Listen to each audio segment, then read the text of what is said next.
Surajbari national highway પર પુઠાના box ભરેલા ટ્રકમાં અચાનક આગ લાગતા ભારે અફડાતફડી મચી જવા પામી હતી. બંને તરફ ટ્રાફિક જામના દ્રશ્યો જોવા મળ્યા હતા. જોકે આગના કારણે ક્લીનર અને ડ્રાઈવરનો આબાદ બચાવ થયો. સામખિયાળી સુરજબારી નેશનલ પર હાઈવે પર દરરોજ ટ્રાફિક જામના દ્રશ્યો જોવા મળતા હોય તેમાં કોઈ મિનમેક નથી.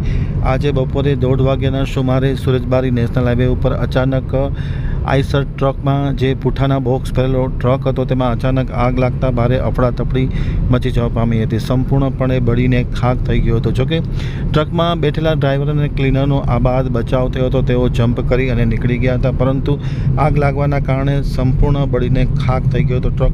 અને બંને તરફ 4 થી 5 કિલોમીટર ટ્રાફિક જામના દ્રશ્યો જોવા મળ્યા હતા અને ટ્રકોની લાંબી લાંબી લાઈન જોવા મળી હતી. એને કારણે ટ્રાફિક વ્યવસ્થા પણ ખોરવાઈ ગઈ હતી.